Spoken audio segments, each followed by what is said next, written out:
this video, I'm going to be showing you guys how to properly take clothing measurements. Measurements are extremely important because they help us create custom designs and custom outfits that are specifically for our body type. So you can imagine how important these measurements are. So in this video, I'm going to be showing you how to take 4 standard measurements. Good afternoon, class.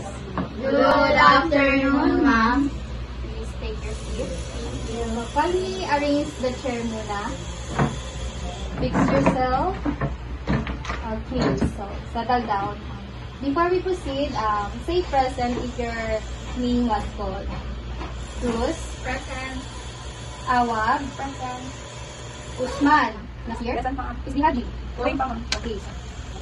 So, aware ba ang lahat na 4 to 6 yung class natin ngayon? Yes, ma'am. Okay, so supposed to be dapat kahapon is may class tayo. So, due to the bad weather, na-cancel. Pero, may sinanda ko sa GP natin na video. Napanood ba nila lahat? Yes, ma'am. Okay, so ngayon, before na i-demo, i-discuss ko muna sa inyo para mas maintindihan ninyo lalo. So, ngayon, who wants to volunteer in front of me?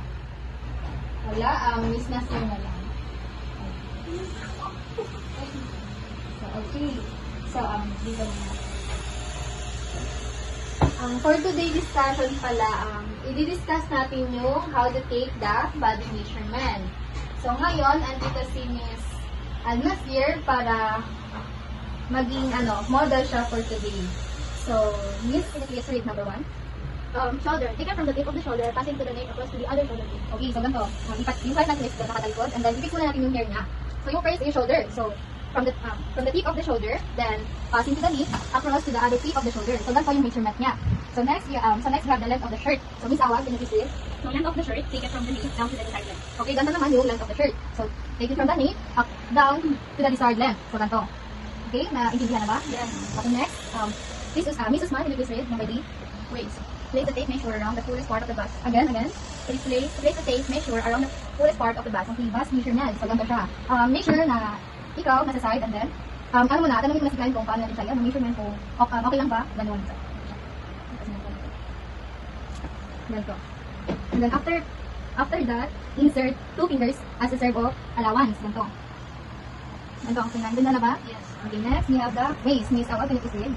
Waist, place the tape measure around the fullest part of the waist. Okay, so ganito. So, angat nga natin kanina. Okay. Taken around the fullest part of the waist. And then, don't forget to insert 2 fingers. Para saan yung 2 fingers? Allowance. Okay, again, Miss Cruz.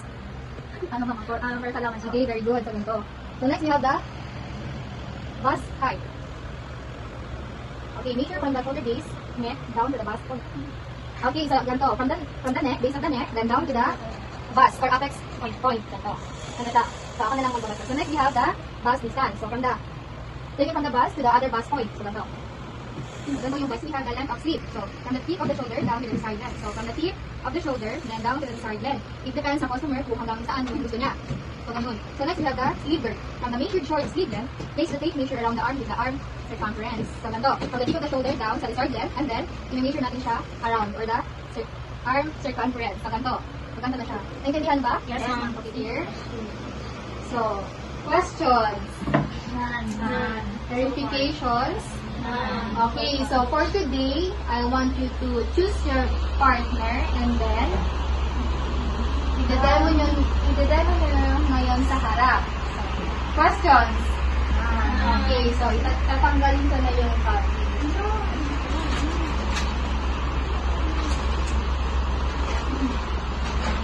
Okay, so who wants to volunteer first? Okay.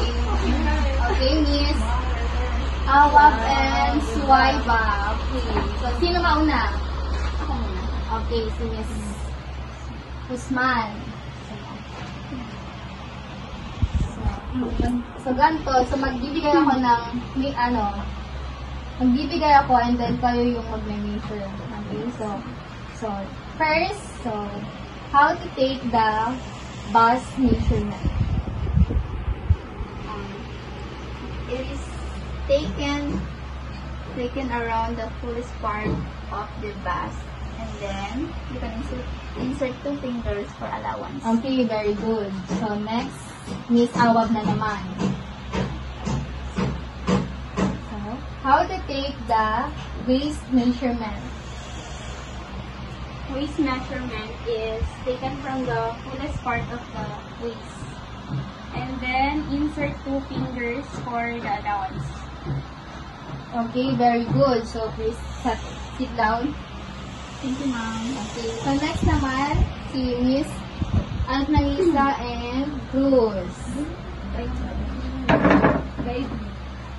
Okay, so sino mauna? Sige na. So, how to take the bus distance? Measure from the tip of the apex next to the tip of the apex. Okay, very good. So, si Miss Annalisa na naman. How to get the sleeve length? Tip of the shoulder down to the desired length of sleeve. Okay, very good. Next, how to get the bust height? Taken from the base of the neck down to the tip of the bust. Okay, very good. Next is... Hello? Okay, quiet everyone. So, kindly turn on your flashlight. Okay, very good. So, quiet. So, ano man, itutuloy ba natin or next meeting na lang? Tuloy na, ma'am. Okay. So, since isa na lang ang kulang, sir, ituloy na lang natin. Okay, so, okay, next measurement is how to get the arm girth. Measure from the tip of the shoulder down to the desired length of sleeve, then taken around the arm circumference. Okay, very good. So, kindly give Miss Cruz and Annalisa a round of applause. Okay. Okay, so, next meeting, may isa-send ulit ako na activity and then kindly study na lang ha for long quiz on Monday. So, okay, goodbye class. Goodbye and thank you, ma'am. Okay. Wala, tapos yung class? Oo. Tapos na. Siguro next meeting ka na lang mag-perform. May bilisan mo na, kailan lang. Unang ka naman. Ba't ka na late? Kasi naman. Tapos traffic. Ako hanawa. Hindi ko na nagawa ng traffic. Next meeting ka na lang. Ano yung pinagsasabi niyo? Yung sabi ko na